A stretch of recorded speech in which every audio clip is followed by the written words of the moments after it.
अभी आ रही है आपकी और हमारी दीपावली, पर इसके बाद में ये अमावस्या निकलने के बाद जब कार्तिक की पूर्णिमा आएगी, तो कार्तिक की पूर्णिमा के पहले से जो 5 दिन गिने जाते हैं, कार्तिक की पूर्णिमा के दिन 5वां दिन होना चाहिए। ये 5 दिन जो 5वीं गण के गिने जाते हैं, इसको कहते हैं देव दीपावली। तो क्या करना है कि ये 5 जो अशांति आने के केंद्र हैं, जहां से हमें अशांति मिल रही है, कभी संसार वालों से, कभी संपत्ति से, कभी संसार से, कभी संबंधों से, कभी स्वास्थ्य से, कभी संतान से, ये 5 जगह से जो अशांति आ रही है, तो 5 दिन जो देव दीपावली के आते हैं उसका स्मरण करें।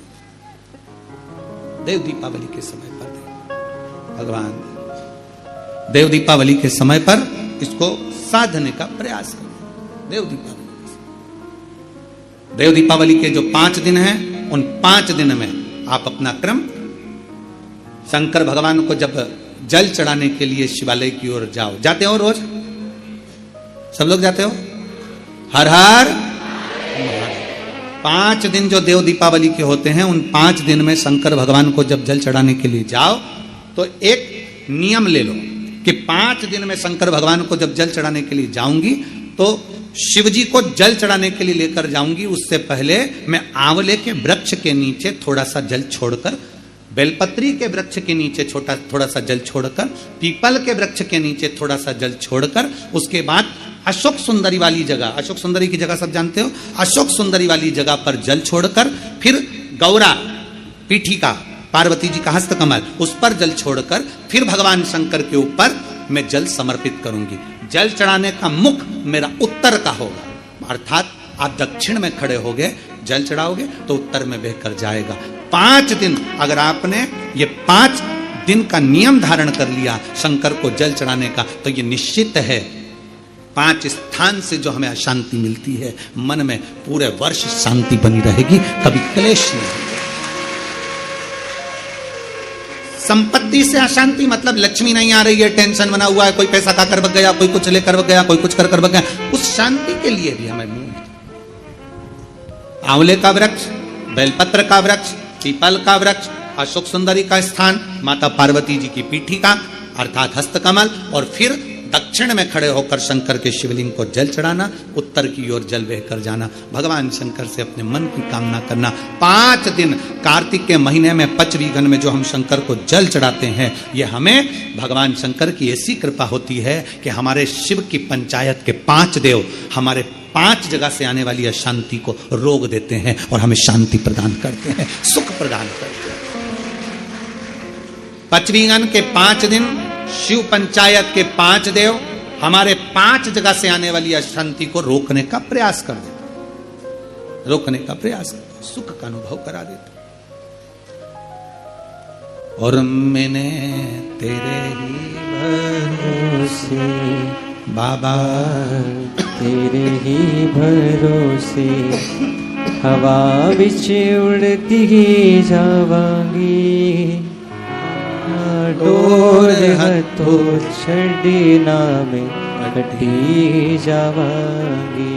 भोले मैं तेरी पतंग, शंभो मैं तेरी पतंग, हवा बिच उड़ती जावांगी, बाबा डोर हथो छड़ी नामे कटी जावांगी।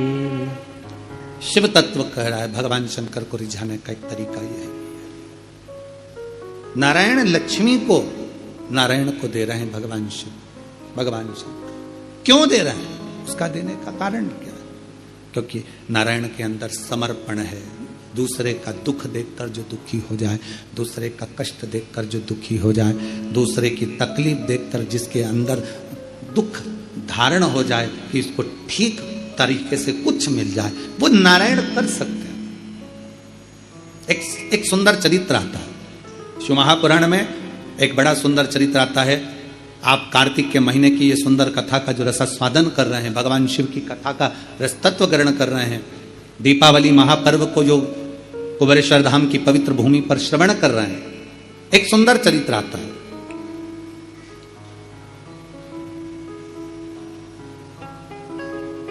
कांचीपुरम में एक चक्रवर्ती, कांचीपुरम में एक चक्रवर्ती राजा चोल राजा रहते थे, बड़ा अच्छा राजा था, सबके प्रति समर्पण का भाव है, सबका सम्मान करना, सबका आदर करना, सबका सत्कार करना, सबको अच्छा देना, सबका अच्छी व्यवस्था करना, सबके प्रति समर्पण का भाव रखते, और होना भी चाहिए।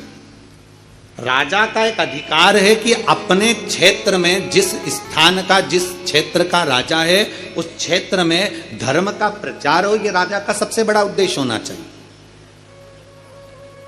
अपने क्षेत्र में धर्म का ध्वज लहराता रहे, यह राजा का सबसे बड़ा उद्देश्य होना चाहिए।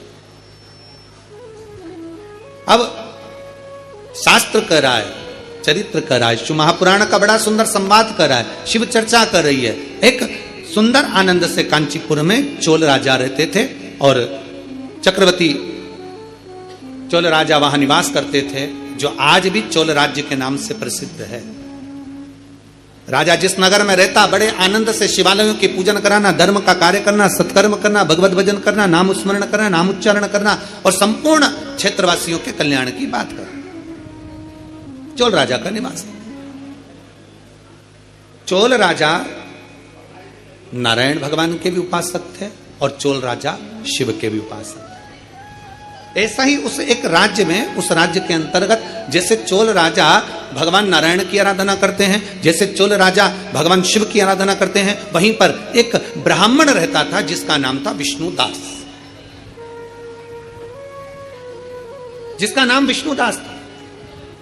विष्णुदास जिसका नाम, और वो भी भगवान शिव की आराधना करने वाला, भगवान नारायण की आराधना करने वाला, भगवान की विरल भक्ति में डूबने वाला, भगवान की विरल भक्ति में डूबा। और मैंने तेरे ही भरोसे बाबा, तेरे ही भरोसे हवा बीच उड़ती जावांगी बाबा, डोर है तो छड़ी ना मैं कटी जावांगी, भोले मैं तेरी पत्नी, शंभू मैं तेरी पत्नी। चोल राजा शिव की और नारायण की आराधना में लग जाता तो भगवान, एक ब्राह्मण रहता जिसका नाम था विष्णुदास। विष्णुदास वो भी भगवान शंकर की आराधना में डूबा रहता, शिव स्तुति में डूबा रहता, शंकर की भक्ति में डूबा रहता, शिव तत्व में डूबा रहता। प्रतिदिन शिवालय जाना, शंकर की भक्ति करना, शिव की आराधना करना।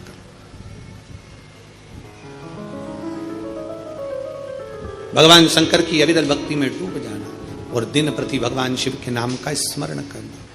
श्री शिवाय नमस्तुभ्यं, श्री शिवाय नमस्तुभ्यं, श्री शिवाय नमस्तुभ्यं, श्री शिवाय नमस्तुभ्यं, श्री शिवाय नमस्तुभ्यं, श्री शिवाय नमस्तुभ्यं, श्री शिवाय नमस्तुभ्यं, श्री शिवाय नमस्तुभ्यं, श्री शिवाय नमस्तुभ्यं, श्री शिवाय नमस्तुभ्यं, श्री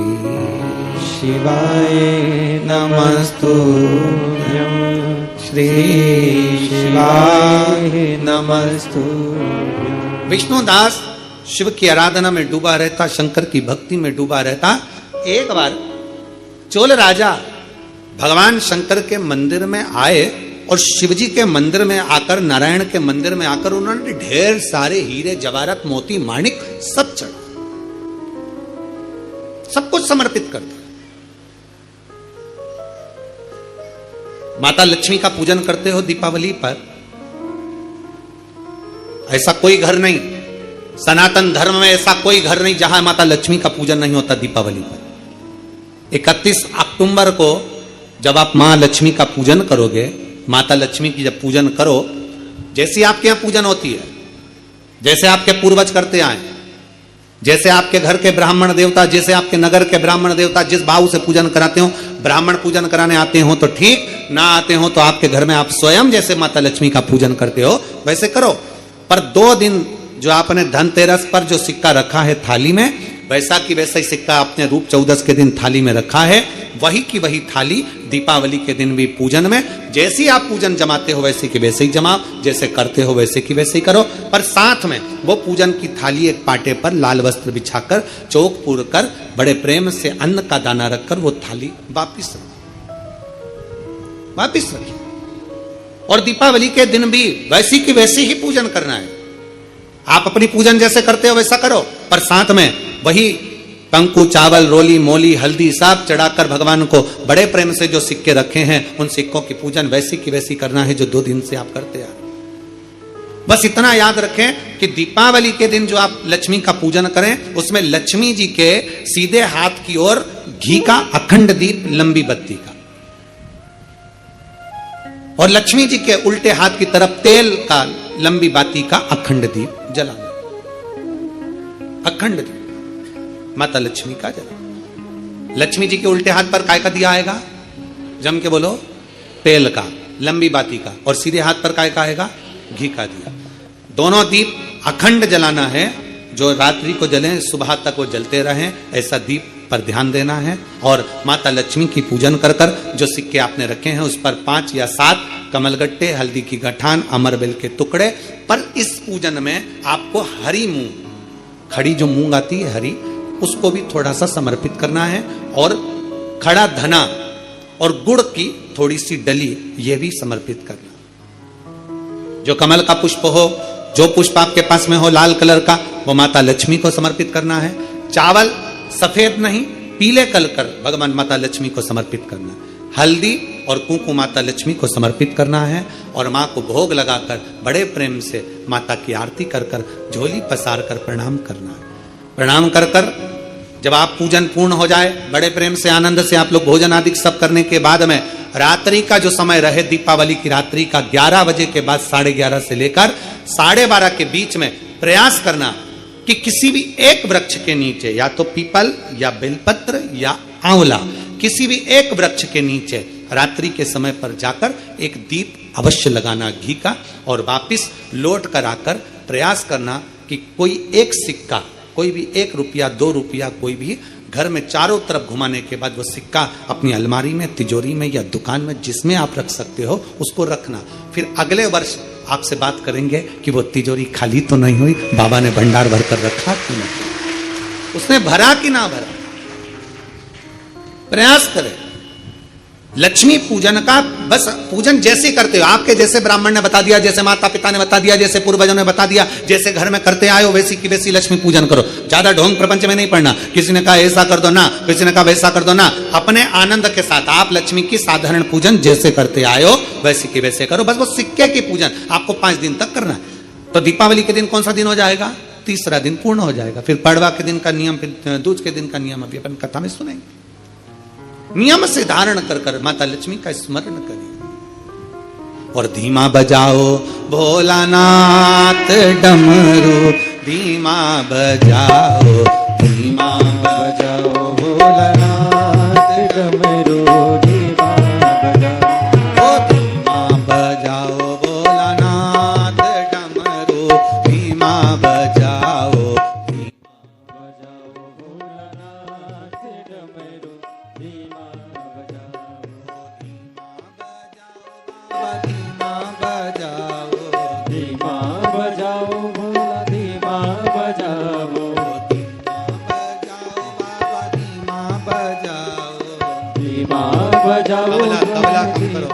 बजाओ, ओ धीमा बजाओ भोलानाथ डमरू, धीमा बजाओ, धीमा बजाओ भोलानाथ डमरू, धीमा बजाओ। बड़े भाव से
भाव से। डमरू की धुन सुनकर ब्रह्मा जी आए, डमरू की धुन सुन के ब्रह्मा जी आए, डमरू की धुन सुनकर ब्रह्मा जी आए, डमरू की धुन सुन के ब्रह्मा जी आए, ब्रह्मा जी आए संग विष्णु को लाए, ब्रह्मा जी आए संग विष्णु को लाए, ब्रह्मा जी आए संग विष्णु को लाए, ब्रह्मा जी आए संग विष्णु को लाए। ओ धीमा बजाओ भोलानाथ डमरू, धीमा बजाओ, धीमा बजाओ भोलानाथ डमरू, धीमा बजाओ, धीमा बजाओ भोलानाथ डमरू, धीमा बजाओ, धीमा बजाओ भोलानाथ डमरू, धीमा बजाओ। शंभो।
डमरू की धुन सुन के राम जी आए, डमरू की धुन सुन के राम जी आए, राम जी आए संग सीता को लाए, राम जी आए संग सीता को लाए, डमरू की धुन सुन के राम जी आए, डमरू की धुन सुन के राम जी आए, राम जी आए संग सीता को लाए, राम जी आए संग सीता को लाए। ओ धीमा बजाओ भोलानाथ डमरू, धीमा बजाओ, धीमा बजाओ भोलानाथ डमरू, धीमा बजाओ, ओ धीमा बजाओ भोलानाथ डमरू, धीमा बजाओ, धीमा बजाओ भोलानाथ डमरू, धीमा बजाओ। शंभो।